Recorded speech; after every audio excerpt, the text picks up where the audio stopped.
নমস্কাৰ সকলোকে পুনৰবাৰ স্বাগতম জনাইছোঁ আচলতে এই ভিডিঅ'টো আপোনালোক এইসকল লোকৰ বাবেহে যিসকল লোকে মোক বহুদিন আগৰ পৰা চিনি পায় মই কি কৰ্ম কৰোঁ আপোনালোকে মোক কিয়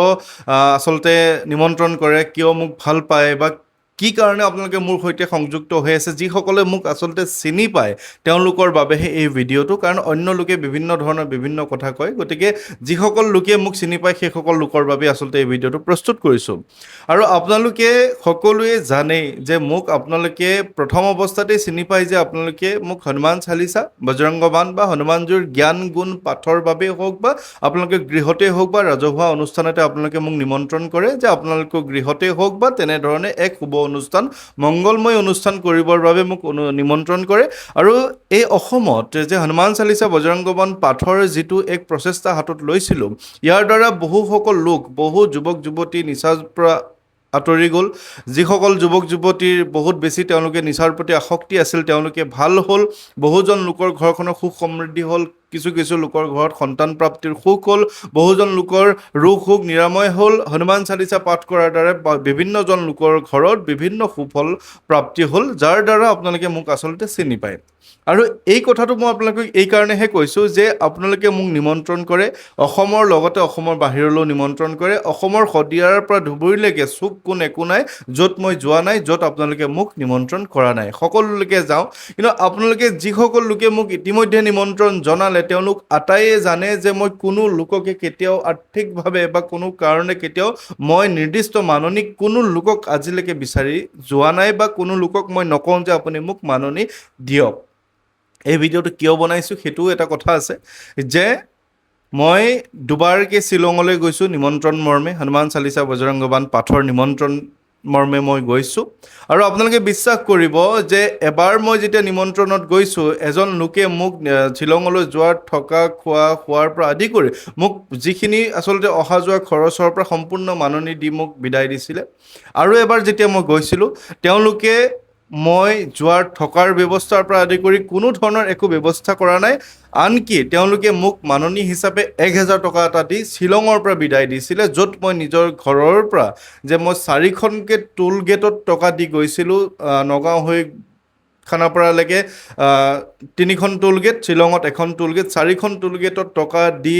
দুদিনৰ বাবে এজন চালক লৈ গৈ নিজৰ ফালৰ পৰা 6-7 হাজাৰ টকা তেল ভৰোৱাৰ পিছতো তেওঁলোকে মোক 1000 টকা মাননি দি বিদায় দিছিলে আৰু সেইটো একমাত্ৰ উদাহৰণ নহয় অসমৰ বিভিন্ন ঠাইত তেনেধৰণৰ ঘটনা মোৰ লগত ঘটি থাকে যে মই 4000-5000 টকা খৰচ কৰি যোৱাৰ পিছতো কিছু লোকে 500 টকা মাননি দিয়ে মই হাঁহি মুখে লওঁ কোনো ধৰণৰ আপত্তি কোনো লোকক আজিলৈকে কৰা নাই আৰু ভৱিষ্যতেও এই নিমন্ত্ৰণত গ'লে মই আপোনালোকক সেই বিষয়ে আপত্তি নকৰোঁ আৰু বহু লোকে মোক এনেকুৱা কৰে যে আপুনি আপোনাৰ QR কোডটো দিয়ক য'ত মই আপোনাৰ বাবে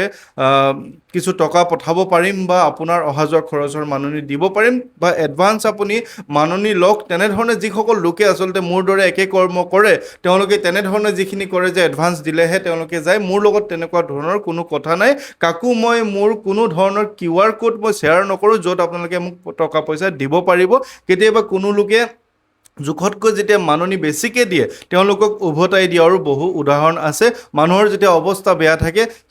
সেই মই বহু দূৰ যোৱাৰ পিছতো তেওঁলোকক মাননি মই যেনেধৰণে মোক মাননি দিয়ে কি দিয়ে নোচোৱাকৈ মই তেওঁলোকক উভতাই দি আহোঁ তেনেধৰণে মোৰ কৰ্ম আজি 2-3 বছৰৰ পৰা কৰি আছোঁ যাৰ বাবে হয়তো আপোনালোকে মোক চিনি পায় যাৰ বাবে আপোনালোকে মোক ভাল পাবলৈ লৈছে এই অসমত গোটেই অসমত মই যিসকল লোকে চিনি পায় তেওঁলোকে মোক ভাল পায় কিন্তু আজি মই এটা QR কোড দি কেইদিনমানৰ পৰা মই শ্বেয়াৰ কৰি আছোঁ যে ইয়াত মোক আপুনি টকা দিয়ক ইয়াত মোক টকা দিয়ক ইয়াত মোক টকা দিয়ক আপুনি 10 টকা দিয়ক 50 টকা দিয়ক থাকিলে 1000 টকা দিয়ক মই কাৰ কাৰণে কৈ আছোঁ আজিলৈকেতো মোৰ বাবে টকা বিচৰা আপোনালোকে দেখা নাই কেতিয়াও শুনা নাই যে মই আপোনাক টকা বিচাৰিছোঁ ইমান দূৰ দূৰ গ'লেও মই টকা বিচৰা নাই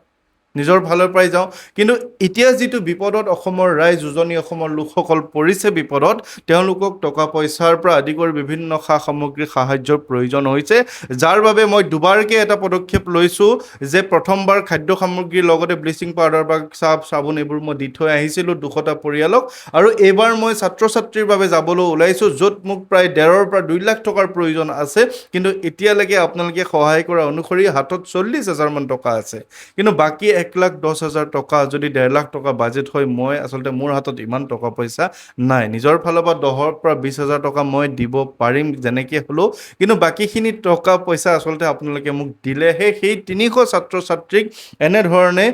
ৰং পেঞ্চিল, কিতাপ, বহী, পেন, ছাতি, বেগৰ পৰা আদি কৰি পানী বটল, জ্যামিতি বক্স এইবোৰ মই দিব পাৰিম। কিন্তু যদি আপোনালোকে সেইখিনি সহায় কৰিব নোৱাৰে, তেনেহ'লে মই আচলতে ইমানখিনি অকলে কৰিব নোৱাৰিম। হয়তো 50জন, 60জন বা 70জনৰ বাবে কৰিব পাৰিম। কিন্তু ইতিমধ্যে মই শিৱসাগৰৰ শিমলুগুৰিত থকা 3খন-4খন বিদ্যালয়ত কথা দিলোঁ যে মই 300 ছাত্ৰ ছাত্ৰীৰ বাবে সাহাৰ্য লৈ যাম, কিন্তু সেইখিনি আচলতে এতিয়ালৈকে আজি এই দিনটোলৈকে উঠা নাই, যাৰ বাবে মই বহুত বেছি চিন্তাত পৰিছোঁ যে কি হ'ব যদি দিব নোৱাৰোঁ। মোৰ কথাটো আচলতে অথলে যাব। হয়তো ক'ৰবাৰ পৰা যদি ধাৰ ধুৰ কৰি হ'লেও হয়তো নিব লগা হ'ব পাৰে, কাৰণ মই তেওঁলোকক দিম বুলি কথা দিছোঁ, তেওঁলোক বিপদত পৰি আছে। গতিকে মই আগতে কথাখিনি এইকাৰণে কৈছোঁ যে আগতে কোনো কাৰণে কেতিয়াও মই নিজৰ ফালে যিমান খৰচ হ'লেও মই মানুহে নিবিচাৰোঁ, কোনো কাৰণে মই ধন টকা পইচা কাকো বিচৰা নাই। এই মাত্ৰ মানে এই ভিডিঅ'টোৰ যোগেদি বা দুদিনমানৰ পৰা বিচাৰি আছোঁ ছাত্ৰ ছাত্ৰীসকলৰ বাবে, যিসকলৰ কিতাপ কানি, বেগ সকলো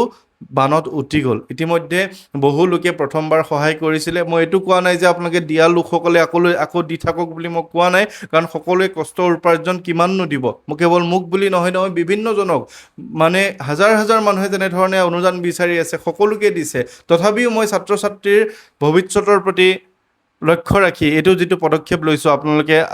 সহায় কৰিব বুলি মই আশা কৰিছোঁ। তলত যিটো QR কোড দি থৈছোঁ আপোনালোকে সহায় কৰক। আশা কৰিছোঁ এইটোত আপোনালোকে মোক সহায় কৰি অন্ততঃ ছাত্ৰ ছাত্ৰীৰ ভৱিষ্যতৰ বাবে যিটো মই কথা দিছিলোঁ, সেই কথাটো যাতে পূৰ্ণ কৰাত আপোনালোকে মোক সহায় কৰিব। সকলো ভালে কুশলে থাকিব। ধন্যবাদ।